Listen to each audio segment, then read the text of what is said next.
Hello everyone, I'm Tony Damien. And I'm Andrew Rich. And welcome to this very exciting edition of Himalayan Bites. We're joined by none other than Joe Longo, the ASIC Chair. Thank you, Tony. And Calissa Aldridge, Executive Director from the Markets team at ASIC. Welcome. Thank you. And we're here today to talk about ASIC's very recently released Equity Markets Cleanliness report. It's been very well received in the market. Joe, Calissa, could you tell us a little bit about that report? Well, the last time we did this report was about 5 years ago. It's data-driven, and I'll ask Calissa to talk a little bit more about the data in a moment. But what this report shows is Australia's equity capital markets are among the cleanest in the world in terms of the confidence people can have that when they're trading in Australia, they're doing so in a fully informed, transparent market. And so you will see from the report that we also rely on international benchmarks and some consultancies in London that do this for a living. So the report also highlights areas where we've seen some anomalous trading over the last several years and what we did about that. But I'll hand over to Calissa, who led the team that produced the report. Thanks, Joe. So essentially what we're measuring when we say market cleanliness is unusual trading ahead of material price sensitive announcements. And that's important because it gives us an insight into whether information is being used either as insider trading or whether there's any other nefarious issues occurring. So we look at trading that might occur in the lead up to an announcement, and that could be in relation to a market takeover, or it could be in relation to any other announcement. And we assess in that period before the announcement what proportion of trading is unusual. Had that person been trading, had that account been trading before in that security and in that size. And that's a bit of a measure for us to identify whether there might be insider trading, and we use that as a bit of a proxy to inform some of the other work that we do. And what we found here, as Joe said, we are relatively a very clean market. Only 0.56% of trading that occurred ahead of these price-sensitive announcements was actually in that sort of unusual category. Which is low, and when you look at it by volume, it was under 5%. And so if we look at our comparison internationally, we are, over the last decade, the cleanest amongst other major jurisdictions.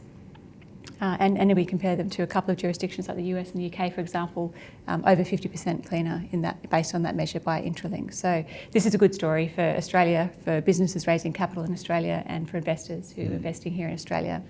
It also shows, we had a look at sectors, for example, and we can see that telcos, for example, were the cleanest. Real estate was at the other end of the spectrum.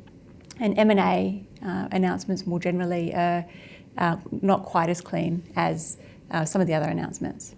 So some very important findings and all of that. You might have an anecdotal feel about these sorts of things, but a lot of work done to reach those findings. Yeah, Calissa, I read the report with great interest, and it is pleasing to see that our market is one of the cleanest in the world. You highlighted in the report that you covered a period of 5 years. There were two periods there that were less clean, if I could perhaps put it that way, than others. One, unsurprisingly, was the middle of COVID. But the other one that caught my interest was the end of last year, where you noticed a bit more lack of cleanliness than previously. What do you put that down to? So looking at the data and other things that were happening in the market, it was a period where there was an increase in corporate transactions. So it may very well had to do with that. We also saw a bit of an increase in the discussion in the media about some of those transactions. So it may very well have been that some of that information has led people to trade ahead of those announcements coming through. But it's really important that we put it back in the context of that international data, which shows, as I said, that amongst the 10 jurisdictions that were assessed, and we're talking about major jurisdictions, that we came out the cleanest over that 10-year period, and every year we were amongst the cleanest. So it's a very good story, despite having seen that uptick. That period during the pandemic, as you say, is not surprising. We saw significant volume of trading. We saw lots of new entrants coming into the market.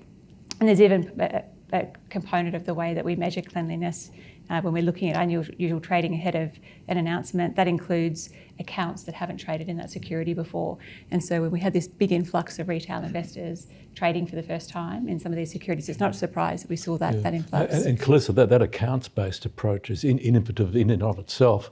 So you might want to explain the innovation in that respect. It is. So when we look at most of the ways that other jurisdictions, other regulators measure cleanliness, it's based on price movements ahead of announcements. And we've included in our long-form report that measure as well, because we're able to look back to 2006 to provide that long-term trend analysis. And it's important for that international comparison.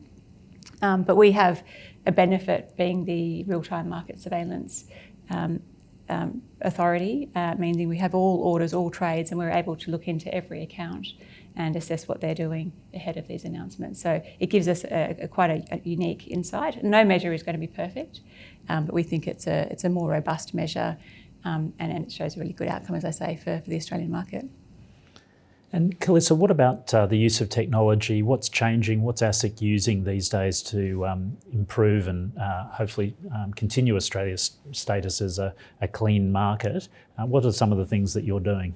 So technology is really important. So we need to keep pace with those in the industry who are causing the harm, and around insider trading, for example, which is a key element of what we've been looking at here in this report.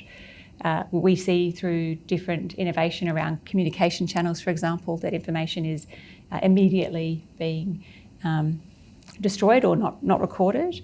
And so we're competing against that. And so we're using technology in a range of different ways. In the context of social media, we're enhancing the way that we monitor social media.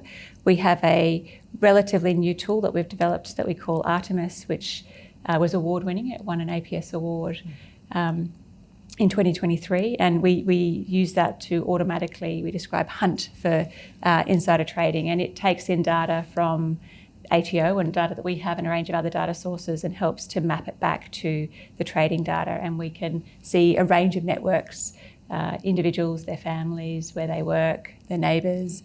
So it's a really impressive tool. And that's in real time, isn't it, Calissa? It is. So the team are dealing on any one day with up to a couple of hundred hits, and every one of them is bottomed. Not every one of them will lead to an investigation, but they all get attention of one form or another in real time. Very interesting. I mean, Andrew, we were talking about insider trading earlier today and how the records changed there. Yeah, I mean, sort of take yourself back 20 years ago, there were very, very few prosecutions for insider trading, and in more recent times there've been a number. What do you put that down to? Increased surveillance? You can expect more from us in that area. We have reorganised our resources to create a specialised team that will focus on insider trading. But you're absolutely right, Andrew. In recent times, we have 6 matters before the criminal courts at various stages, and multiple ongoing insider trading investigations. Not all of them will lead to prosecutions, but quite a few will.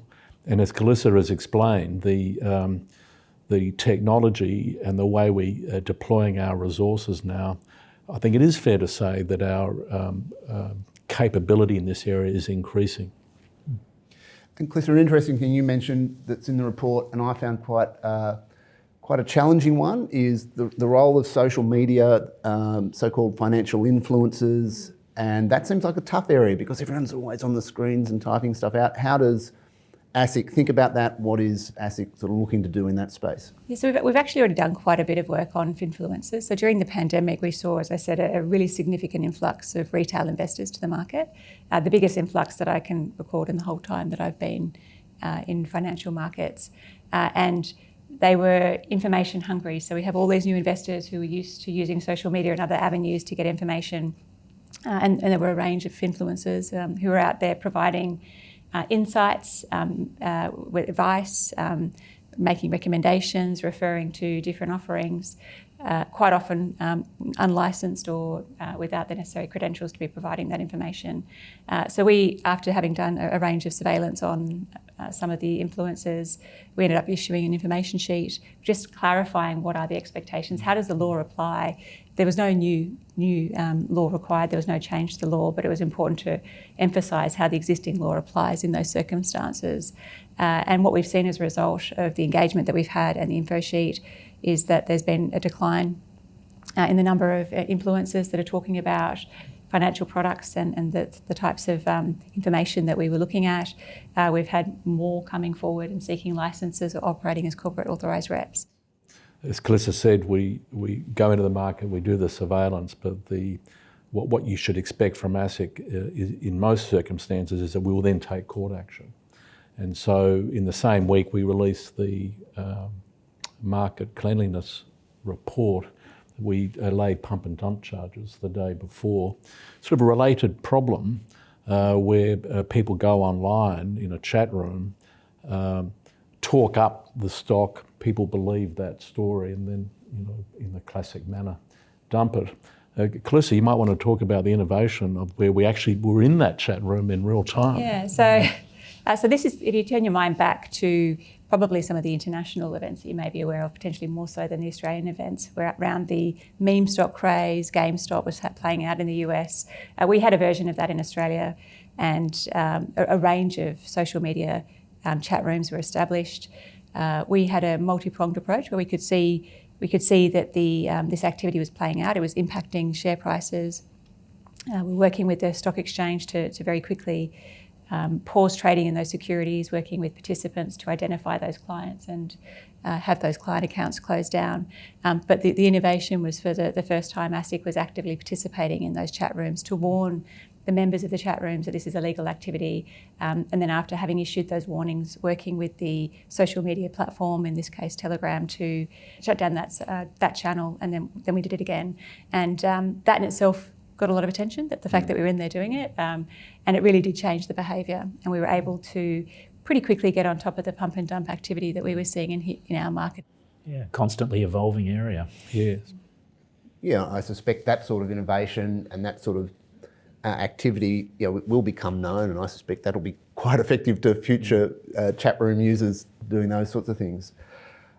Final question. So, returning back to deals and deal leaks and those sorts of things, the report, as well as some other statements ASIC has made, makes it very clear that there are expectations around handling confidential information and trying to really minimise deal leaks and those sorts of things. So I'd be grateful for insights into ASIC's expectations, what should our clients and indeed advisors as well, clients and advisors on M&A deals be doing? I think everyone needs to recognise that Australia does have a reputation for being a bit leaky, or too leaky. And I think the good news coming out of the market cleanliness report needs to be qualified a little bit by everyone has to recognise that we need to handle confidential information, particularly in connection with incomplete transactions, very carefully, because the leakiness affects the reputation of our market. And secondly, as someone was pointing out to me a couple of weeks ago, in a very forceful manner, the leakiness can lead to perfectly good transactions simply not being abandoned, because people lose confidence.